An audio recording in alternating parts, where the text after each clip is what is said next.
اب آپ حضرات کے سامنے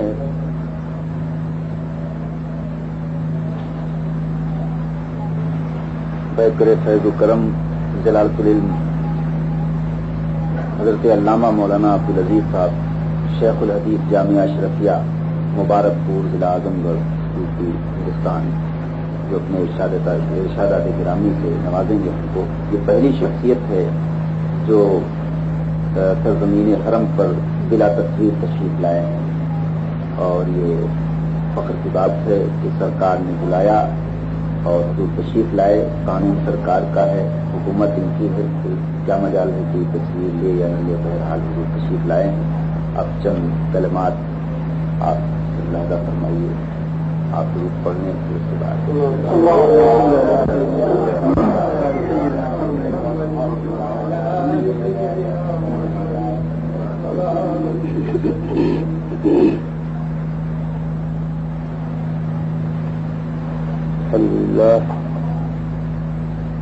الحمد لله نحمده ونستعينه ونستغفره ونؤمن به ونتوكل عليه ونعوذ بالله من شرور أنفسنا ومن سيئات أعمالنا ومن يهد الله فلا مضل له ومن يضلل فلا هادي له ونشهد أن لا إله إلا الله وحده لا شريك له ونشهد أن سيدنا ونبينا وحبيبنا ومولانا محمدا عبده ورسوله بالهدى ودين الحق والصلاح. أما بعد فأعوذ بالله من الشيطان الرجيم. بسم الله الرحمن الرحيم. ولو أنهم ظلموا أنفسهم جاءوك فاستغفروا الله واستغفر لهم الرسول لوجدوا الله توابا رحيما. صدق الله مولانا العظيم وبلغ رسوله النبي الأمين الكريم ونحن على ذلك لمن الشاهدين والشاكرين والحمد لله رب العالمين. اللهم صل على سيدنا ومولانا محمد وعلى آل سيدنا ومولانا محمد وبارك وسلم.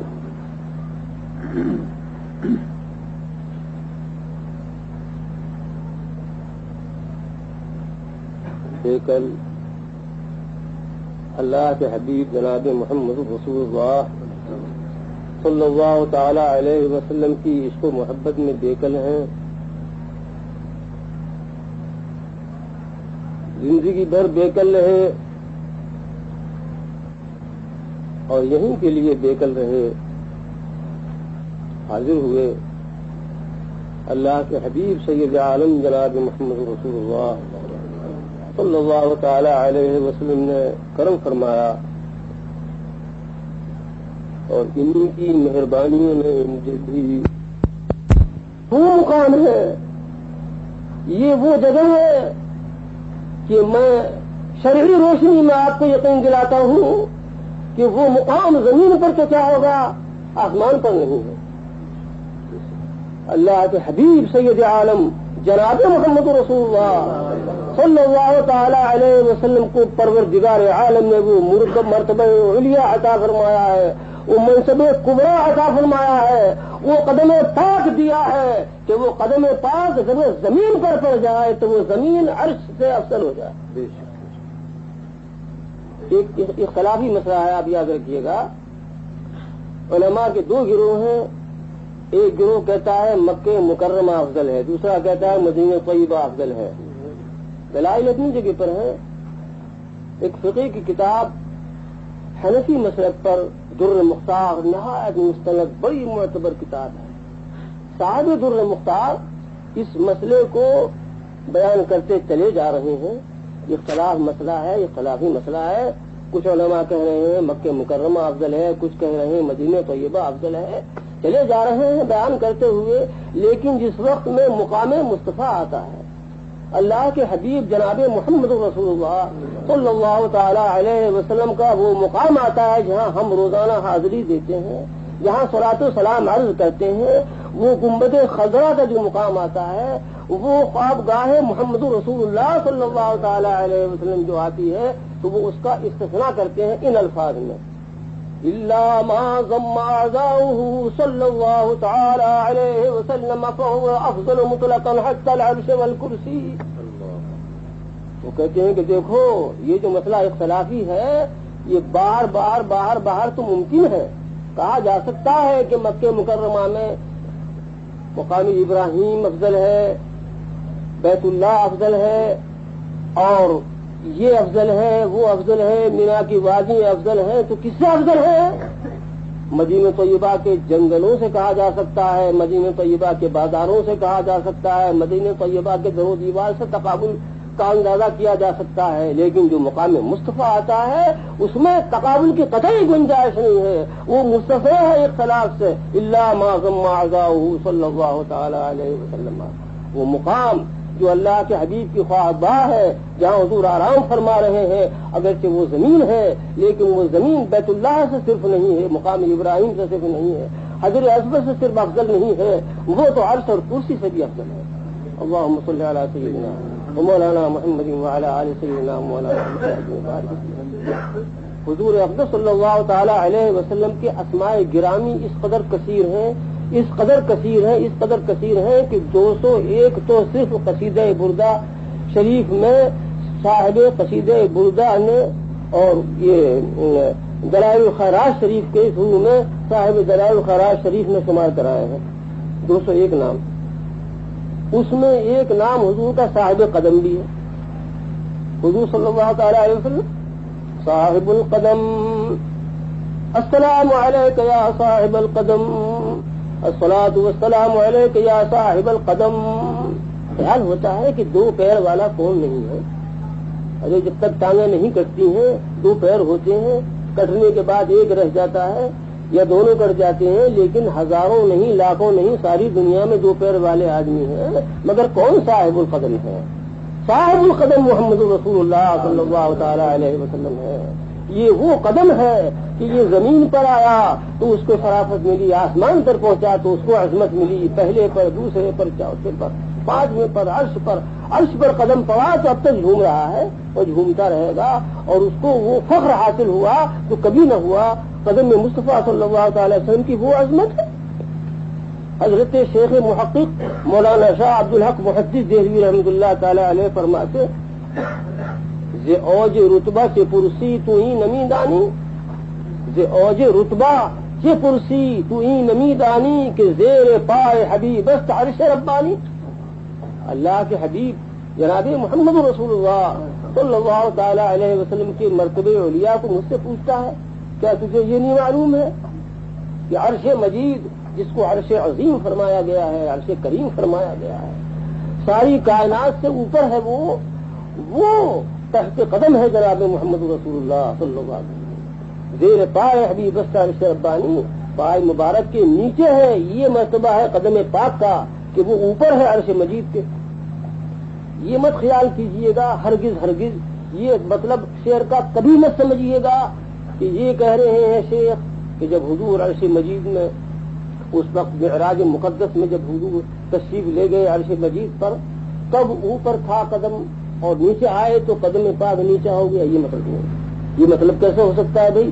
یہ مرتبے کی بلندی بیان کر رہے ہیں, یہ اوج رتبہ کی پرسی تمہیں نمی داری, مرتبے کی بلندی کو بیان کر رہے ہیں شیخ. حضور کے بلندی مرتبے کو تو مجھ سے پوچھتا ہے, تو مرتبے میں جب حضور کا قدم پاک اونچا ہے عرش مجید سے تو حضور کہیں بھی ہو. یہاں صدر ہر جا کے نشین صدر, وہ ایک چٹائی پہ بیٹھے ہیں, وہ چٹائی بلا شبہ اس وقت میں عرش مجید سے افضل. وہ خاک پر تشریف فرما ہے, یہ خاک بلا شبہ اس وقت میں عرش مجید سے افضل. اگر عرش سے پوچھے کوئی کہ عرش تو عرش رہنا چاہتا ہے کہ تو فرش بننا چاہتا ہے, برشرطے کہ تجھ پر تشریف فرما ہو جناب محمد رسول صلی اللہ تعالی علیہ وسلم, تو عرش کہے گا کہ میں بجائے عرش کے فرش ہونا مانتا ہوں, منظور کرتا ہوں, میرے اوپر تشریف رکھیں جناب محمد رسول صلی اللہ تعالی وسلم. ارے بھائی یہ مت سمجھنا کہ حضور کو معراج ہوئی, براق پر سوار ہوئے تو حضور کو معراج ہوئی, حضور بیت المقدس تشریف لے گئے تو حضور کی معراج ہوئی, آسمان اول پر تشریف لے گئے تو حضور کی معراج ہوئی, دوم سوم ساؤ حضور کرسی پر تشریف لے گئے معراج ہوئی, عرش پر تشریف لے گئے معراج. نہیں بھائی, یہ بات نہیں ہے. معراج ہوئی حضور کو تو معراج نے بتایا کہ معراج کا کیا مرتبہ ہے، جبریل علیہ السلام نے بتایا کہ معراج کیا ہے. انہوں نے جب آئے اور دیکھا کہ حضور آرام فرما رہے ہیں، اللہ تبارک و تعالیٰ کا حکم ہے کہ لاؤ محبوب کو، اور محبوب خواب ناز میں ہے، تو کیا کیا ہے جبریل نے؟ سبھی جانتے ہیں جو جبریل علیہ السلام نے کیا ہے. جبریل علیہ السلام نے یہ کیا ہے کہ اپنی پیشانی کو پائے اقدس سے ملا ہے.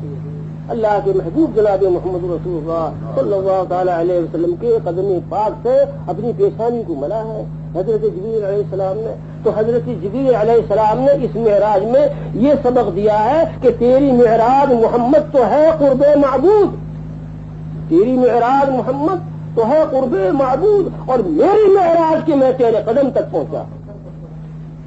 اللہ کے حبیب جناب محمد رسول اللہ صلی اللہ تعالی علیہ وسلم کے قدم پاک تک جس کی رسائی ہو جائے اس کی معراج ہو جائے. اللہ کے حبیب کی معراج تو قرب معبود ہے. یہ سب ان مقامات کی معراج ہے جہاں جہاں پر حضور تشریف لے گئے ہیں. براق پر سوار ہوئے، براق کی معراج ہو گئی. بیت المقدس تشریف لے گئے، بیت المقدس کی معراج ہو گئی. آسمان اول پر گئے، اس کی معراج ہو گئی. دوم پر تشریف لے گئے، اس کی معراج. جس سے ملاقات ہوئی اس کی معراج ہوئی. محمد رسول اللہ صلی اللہ تعالی علیہ وسلم کی معراج تو وہی ہے کہ جبریل بتا رہے ہیں کہ تیری معراج محمد تو ہے قرب معبود، اور میری معراج یہ کہ میں تیرے قدم تک پہنچا. سبھی جانتے ہیں کہ انسان کے پیر سے لے کر کے اور جتنے بھی اعضاء ہیں سب میں سر ہی افضل ہے. سر افضل ہے، سر افضل الاعضاء ہے. اسی لیے شرعی عرف بھی ہے اور یہ بھی عرف ہے، سر بول کر کے پورا آدمی مراد لیا جاتا ہے. سر اس لیے کہ سر مدار زندگی ہے، اگر سر نہ ہو تو آدمی زندہ نہیں رہ سکتا ہے. سر کاٹ دیا جائے ختم ہو جائے گا. ہاتھ کاٹنے سے زندہ رہتا ہے، پیر کاٹنے سے زندہ رہتا ہے، اور اعضاء کاٹ دینے سے زندہ رہتا ہے، لیکن سر کاٹ دینے سے زندہ نہیں رہتا ہے. تو سر افضل الاعضاء ہے. تو سر ملا ہے قدم پاک محمد رسول اللہ صلی اللہ تعالی علیہ وسلم سے. حضرت جبریل نے یہ بتا رہے ہیں کہ جبریل کا مقام جب ختم ہو جاتا ہے قدم پاک شروع ہوتا ہے جناب محمد رسول اللہ صلی اللہ تعالی علیہ وسلم کا. یہ وہ ارض مقدس ہے، مدینہ طیبہ کی وہ پاک گلیاں ہیں، مدینہ طیبہ کی وہ پاک زمین ہے، مدینہ طیبہ وہ مقام ہے کہ یہاں پر پروردگار عالم کی رحمتوں کی بارش ہوتی ہے، اور یہیں سے چھینٹا پڑ جاتا ہے، دائیں طرف بھی بائیں طرف بھی ادھر بھی ادھر بھی. سارے عالم کو یہیں سے فیض ملتا ہے، رحمت بڑھتی ہے اور بڑا بڑھتا ہے. رحمت للعالمین جناب محمد رسول اللہ صلی اللہ تعالی علیہ وسلم کا ان کا مقام وہ ہے کہ وہ جو نہ تھے تو کچھ نہ تھا، وہ جو نہ تھے کچھ نہ تھا، اور وہ جو نہ ہو تو کچھ نہ ہو. جان ہے وہ جہان کی جان سے جہان ہے. حضرت بیکل نے اسی سے شروع کیا تھا کہ یہ بزم مصطفیٰ ہے. میں کہتا ہوں کہ یہ بزم مصطفیٰ ہے. ارے ساری کائنات بزم مصطفیٰ ہے، اوپر بھی بزم مصطفیٰ ہے، نیچے بھی بزم مصطفیٰ ہے. تھا کیا؟ کچھ نہ تھا. کان اللہ ولم یکن معہ شیء، اللہ تھا اور کچھ نہ تھا. جب پروردگار عالم نے اپنی ربوبیت کا اور اپنی قادریت کا، اپنی معرفت کا اظہار فرمایا تو اپنے محبوب جناب محمد رسول اللہ صلی اللہ تعالی علیہ وسلم کو پیدا فرمایا. یا جابر ان اللہ خلق نور نبی کا قبل الاشیاء من نور. اے جابر، پروردگار عالم نے تمہارے نبی کے نور کو اپنے نور سے ساری کائنات سے پہلے پیدا فرمایا ہے، اور پھر اسی نور سے ساری موجودات وجود بخشا ہے. آدم علیہ السلام کو وجود ملا اور روح تن میں داخل ہوئی. آنکھ کھولی، دیکھا عرش مجید کی پیشانی پر لکھا ہے لا الہ الا اللہ محمد رسول اللہ. جنت کی طرف کی اس کے دروازے پر لا الہ الا اللہ محمد رسول اللہ. کھڑکیوں کی طرف دیکھا تو لا الہ الا اللہ محمد رسول اللہ. فرشتوں کی طرف نظر کی تو پیشانی پر لکھا ہے لا الہ الا اللہ محمد. عرض کر دیا یا اللہ من محمد. ارشاد الہی ہوا، ارے آدم ان کو پوچھتے ہو؟ ان کا کیا پوچھنا ہے؟ پوچھتے ہو تو لو سنو. یا آدم لولا محمد لما خلقتک ولا ارض ولا سماء. اے آدم، اگر محمد نہ ہوتے تو میں نہ تمہیں پیدا کرتا، نہ زمین بناتا، نہ آسمان بناتا. اسی لیے حضرت شیخ فرماتے ہیں، درود شریف پڑھ لیجیے.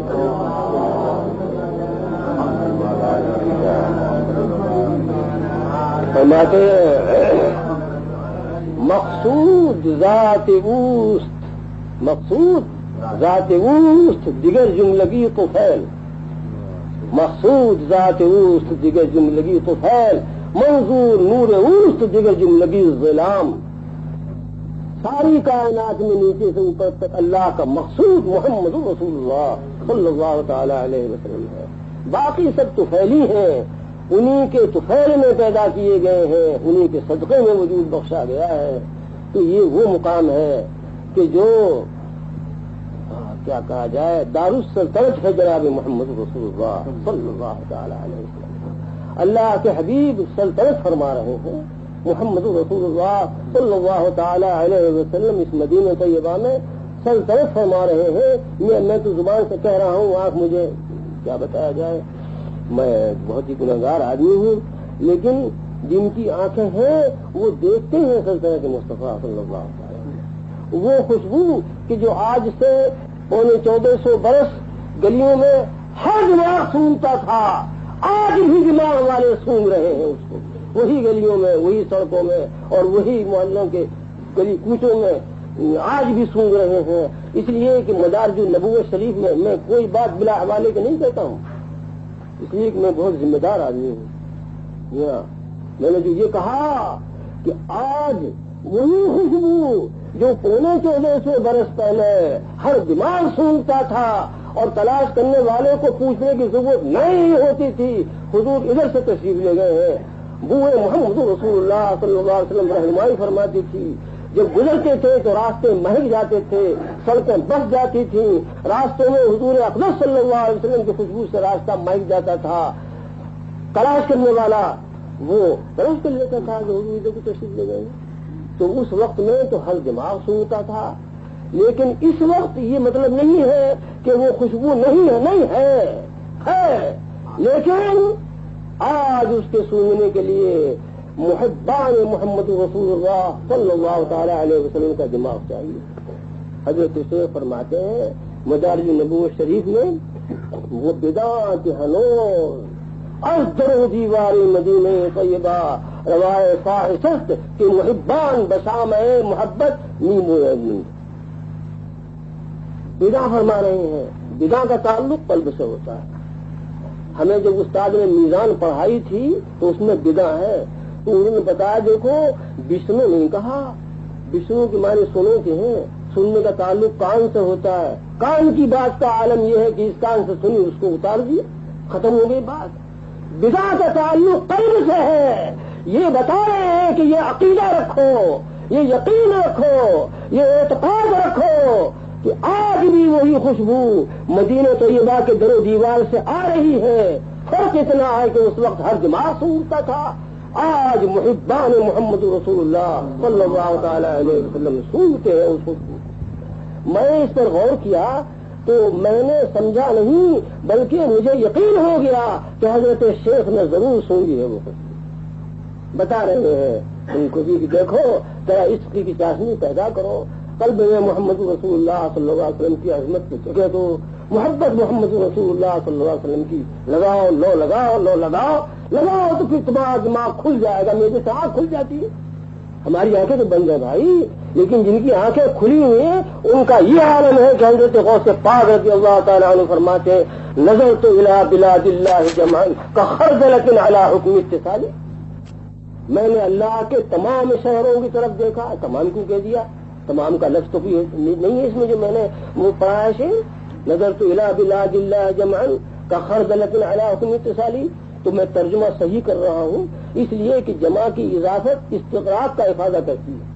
بلاد اللہ ہے، بلاد بلد کی جمع ہے اور جمع کی اضافت ہو رہی ہے اللہ کی طرف. تو اللہ کے جتنے شہر ہیں سب کو میں نے دیکھا تو ایسا پایا کہ جیسے رائی کا دانہ ہتھیلی کے اوپر رکھا ہوا ہے. یہ نظر والے دیکھتے ہیں جن کی آنکھ کھل گئی ہے. یہی مدینہ طیبہ ہے، یہی مسجد نبی ہے، یہی ممبر ہے رسول اللہ صلی اللہ علیہ وسلم کا. پوچھ لو ممبر رسول سے، آج بھی وہ ہے. پوچھ لو اس سے اور پوچھو علم والوں سے کہ اسی ممبر رسول پر حضرت فاروق اعظم رضی اللہ تعالیٰ عنہ نے جمعے کے خطبے میں کیا کہا تھا. کیا یہ نہیں کہا تھا کہ یا ساریت الجبل الجبل الجبل کہا تھا اور بلا شبہ کہا تھا. منبر رسول پر کھڑے ہو کر کے وہ خطبہ دے رہے تھے اور خطبے میں انہوں نے یہ فرمایا یا ساریت الجبل الجبل الجبل. لوگوں نے تاریخ اور وقت نوٹ کیا، اور جب حضرت ساریہ سپہ سالار لشکر لوہا بندی سے واپس آئے فاتحانہ شان سے، تو ان سے دریافت کیا کہ فلاں وقت فلاں تاریخ حضرت عمر نے تم نے پکارا تھا، کیا تم نے وہ آواز سنی تھی؟ تو انہوں نے کہا واہ یہ پوچھ رہے آواز سنی تھی، ارے اسی آواز کا صدقہ ہے کہ ہم کامیاب ہوئے، ورنہ ہم تو ایسے پیس دیے گئے تھے جیسے چکی کے دونوں پارٹ مغلہ پستا ہے. کیا بات تھی؟ تو بات یہ تھی کہ پہاڑ ہماری پشت پر تھا، اتنے سے جنگ ہو رہی تھی، اس کا لشکر ہمارے سامنے تھا، ہم بے خبر تھے پہاڑ سے کہ پہاڑ سپڑا کی ٹھکانا ہے، پشت پناہی کر رہا ہے پہاڑ، ہم سامنے کی طرف متوجہ تھے. میرے کان میں آواز آئی تو میں نے دیکھا کہ عمر پکار رہے ہیں. میں نے فوراً اپنے لشکر کے 2 دستے کیے، ایک کو ادھر رکھا اور ایک کو ادھر متوجہ کیا. تو ادھر کا لشکر پہاڑ سے حملہ کرنا ہی چاہتا تھا جی. تو اللہ تعالیٰ نے دونوں لشکروں کو فتح دی. کہاں ہے وہاں بھائی پوچھنا بعد میں پہلے اس روایت کے الفاظ سنائی دیتا ہوں. 500 فراسخ آیا، 500 فراسخ مدینہ طیبہ سے ملک نہاوند کا فاصلہ 500 فرسخ ہے. ایک فرسخ 3 میل کا ہوتا ہے. 1500 میل پر حضرت عمر رضی اللہ تعالی عنہ نے اسی آنکھ سے دیکھا ہے جو آنکھ اللہ کے حبیب نے کھول دی ہے. حضرت عمر رضی اللہ تعالی عنہ کو جو نور عطا فرمایا ہے محمد رسول اللہ صلی اللہ تعالی علیہ وسلم نے، اس کھلی ہوئی آنکھ سے 1500 میل پر انہوں نے دیکھا ہے. اور میں یہ سمجھا ہوں اس روایت سے کہ یہ بات نہیں ہے کہ 1500 میل تک تو دیکھ سکتے ہیں اور 1600 میل تک نہیں دیکھ سکتے اور 2000 میل تک نہیں دیکھ سکتے. نہیں، یہ تو واقعہ ہے 1500 میل کا. ارے جب آنکھ کھلی ہے اور اس آنکھ کے لیے نہ دیوار حاجب ہے، نہ پہاڑ حاجب ہے، نہ درخت حاجب ہے، کوئی چیز حاجب نہیں ہے، تو 1500 میل یا 15000 میل ہو، وہ تو کھلی ہوئی آنکھ ہے. یہ عالم ہے عرفا کا جو عارف باللہ ہے، جو ولی کامل ہے، اللہ نے جسے عرفان کی دولت سے سرفرازہ ہے، وہ یہاں بیٹھا ہوا ہے آپ کے سامنے، اور کوہ قاف میں کالے پتھر پر کالا مچھر بیٹھا ہے، وہ اس کی نظر کے سامنے وہ دیکھ رہا ہے کہ یہ مچھر. تو یہ آنکھ وہ آنکھ ہے کہ جو کھل جاتی ہے. تو یہ ہے تو جس طرح سے کہ آنکھ کھل کر کے سب کچھ دیکھتی ہے، دماغ کھل کر کے سب کچھ سونگتا ہے. یہ بات ہے کہ مدینہ طیبہ کی گلیاں اب بھی وہ فیوز اور برکات محمد رسول اللہ صلی اللہ تعالی علیہ وسلم برابر تقسیم کر رہی ہیں، اور وہ فیض جاری ہے محمد رسول اللہ صلی اللہ تعالی وسلم کا. دروازہ بند نہیں ہوا ہے، نہیں ہوا ہے، نہیں ہوا ہے، فیض جاری ہے جناب محمد رسول اللہ. کون کہہ سکتا ہے کہ صرف صدیق کو صداقت دے دی اور فاروق کو عدالت دے دی اور عثمان کو غنی کر دیا اور مولانا کائنات کو ولایت دے دی تو دروازہ بند کر لیا؟ نہیں، وہ رحمت للعالمین ہے، اور رحمت للعالمین قیامت تک کے لیے نہیں، ابد الآباد تک کے لیے. وہ دروازہ بند نہیں ہے. فرق اتنا ہے پھر ضرور شریف پڑھیے ذرا. بہت اچھا کہا ہے، حقیقت کہیے بالکل. وہ کہتا ہے تیرے میں قدے میں کمی ہے کیا، تیرے میں قدے میں کمی ہے کیا، جو کمی ہے ذوق طلب میں ہے.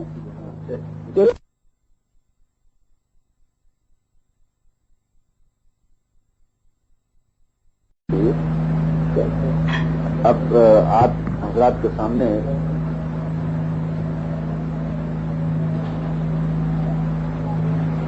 بیکر فیض و کرم جلال العلم حضرت علامہ مولانا عبدالعزیز صاحب شیخ الحدیث جامعہ اشرفیہ مبارک پور ضلع اعظم گڑھ یوپی ہندوستان، جو اپنے ارشادات گرامی سے نوازیں گے ان کو. یہ پہلی شخصیت ہے جو سرزمین حرم پر بلا تصویر